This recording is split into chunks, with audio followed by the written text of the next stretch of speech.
Sir, ಹಿರಿಯ ನಾಯಕರು ಇಬ್ರು ಕೂಡ ಪಕ್ಷದ ಹಿರಿಯ ನಾಯಕರು. ಹೌದು. ಇಬ್ರು ಮಾತುಕತೆ. ಮೊದಲನೇದಾಗಿ ನಾನು HK ಪಾಟೀಲ್ ಸಾಹೇಬ್ರ ಹತ್ರ ಬಂದಿದ್ದು ಮೊದಲಿಗಾಗಲೇ 10 ಡೇಸಿಂದ ನನಗೆ ಆರಾಮಿರಲಿಲ್ಲ. ಅವರು ನನ್ನನ್ನು ನೋಡೋದಕ್ಕೆ ಬರ್ತೀನಿ ನಾನು ಅಂತೇಳಿ ಹೇಳಿದರು. ಇಲ್ಲ, ಸ್ವಲ್ಪ ಈಗ ಹೊರಗಡೆ ಬಂದಿದ್ದೀನಿ ಅನಾರೋಗ್ಯದಿಂದ, ಅದಕ್ಕೆ ನಾನೇ ಬರ್ತೀನಿ ಅಂತ ಅಂದೆ. ಅಯ್ಯೋ ಬನ್ನಿ ಅಂತ ಹೇಳಿದ್ರು. ಸೊ ಹಾಗಾಗಿ ನಾನು ಅವ್ರನ್ನ ನೋಡೋದಕ್ಕೆ ಬಂದಿದ್ದೇನೆ. ಸ್ವಾಭಾವಿಕವಾಗಿ ತಿಂಡಿ ಔಪಚಾರಿಕವಾದಂಥದ್ದು ಮಾತುಗಳು ಎಲ್ಲ ಬಂದೇ ಬರ್ತವೆ.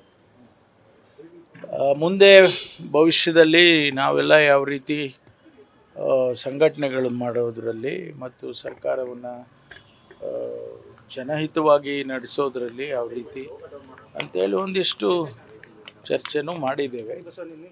ಅಷ್ಟು ಬಿಟ್ಟರೆ ಬೇರೆ ಏನಿಲ್ಲ. ಸಮಾನ ಮನಸ್ಕರ ಭೇಟಿ ಅಂತ ಸರ್, ಯಾಕಂದರೆ ಅಲ್ಲಿ ಸತೀಶ್ ಜಾರಕಿಹೊಳಿ ನಿವಾಸದಲ್ಲೂ ಕೂಡ ಅಲ್ಲ ರೀ, ನಾವು ಯಾವತ್ತೂ ಅಸಮಾನ ಮನಸ್ಕರಾಗಿಯೇ ಇಲ್ಲ.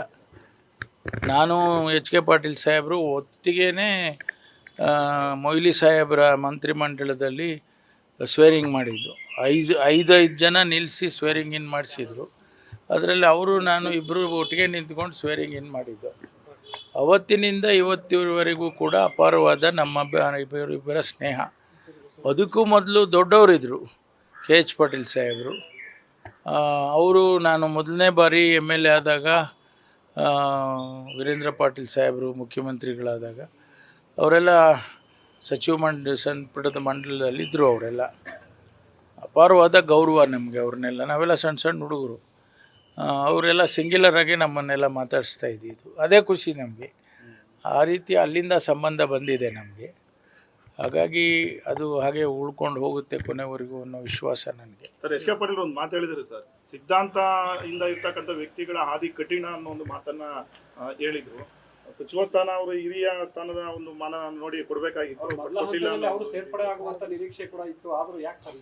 ಇಲ್ಲ, ಅವರು ಯಾವತ್ತೂ ನನಗೆ ಮಂತ್ರಿಮಂಡಲದಲ್ಲಿ ಮಂತ್ರಿ ಮಾಡಿ ಅಂತ ಕೇಳಿದವರಲ್ಲ. ಅವರಿಗಿರ್ತಕ್ಕಂಥ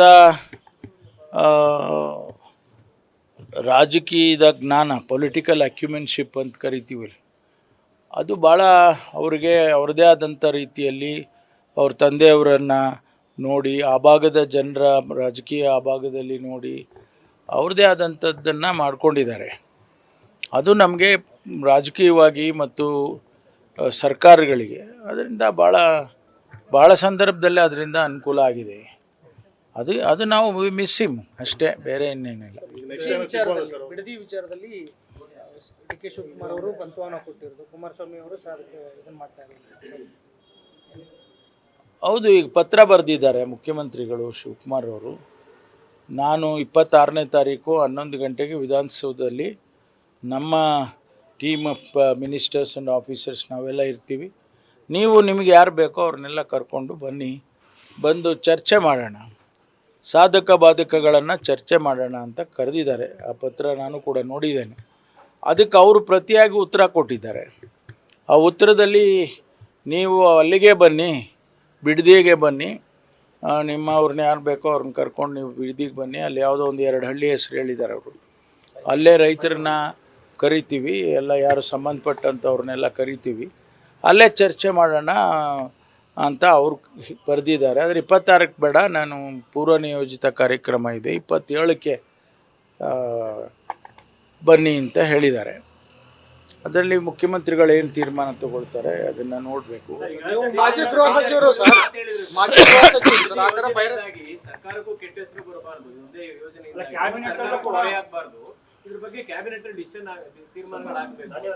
ಯಾರು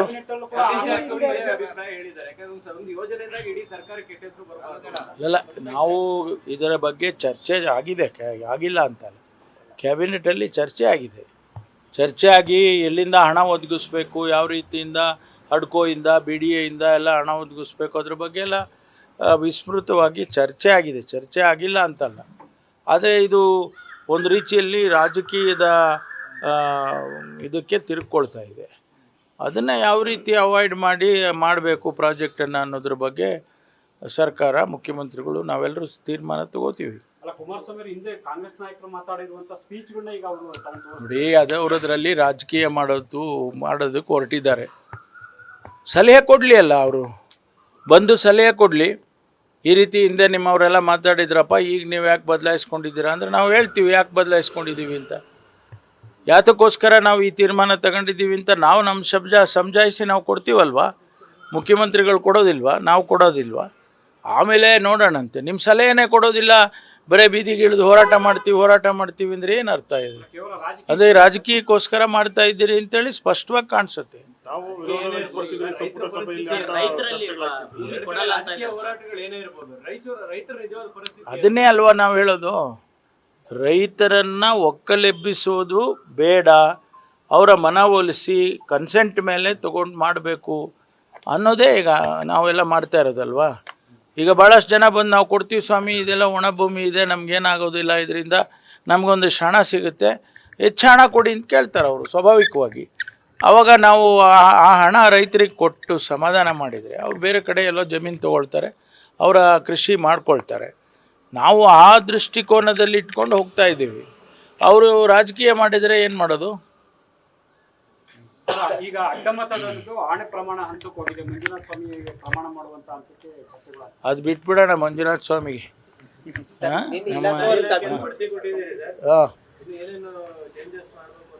ಇನ್ನೂ ಅನೇಕ ವಿಚಾರಗಳು ನಾಳೆ ನಡೆದ್ರಲ್ಲೇ ಪ್ರೆಸ್ ಕಾನ್ಫರೆನ್ಸ್ ಕರಿತೀನಿ. ಇನ್ನು ಚರ್ಚೆಗಳಾಗ್ತಾ ಇದ್ದಾವೆ. ಸುಮಾರು ವಿಷಯಗಳನ್ನು ನಾನು ರಾಜ್ಯಕ್ಕೆ ತಿಳಿಸ್ಬೇಕಾಗತ್ತೆ. ಹಿಂದಿನ ಸಚಿವರಾದ ಕೃಷ್ಣ ಬೈರೇಗೌಡರು ಕೂಡ ಭಾಳ ಅವರು ಒಳ್ಳೆಯ ಕೆಲಸವನ್ನು ಮಾಡಿದ್ದಾರೆ. ಅದರ ಜೊತೆಗೆ ಈಗ ಅದನ್ನ ಮುಂದುವರಿಸ್ಕೊಂಡು ಹೋಗಬೇಕು. ಹೊಸ ಆವಿಷ್ಕಾರಗಳೇನಾರು ಇದ್ದರೆ ಅದನ್ನು ಮಾಡಬೇಕಲ್ಲ, ಮಾಡ್ತೀವಿ. ಆರೋಗ್ಯ ಹೇಗಿದೆ ಸರ್? ಸ್ವಲ್ಪ ಪರವಾಗಿಲ್ಲ, 90% ಬಂದಿದ್ದೀನಿ.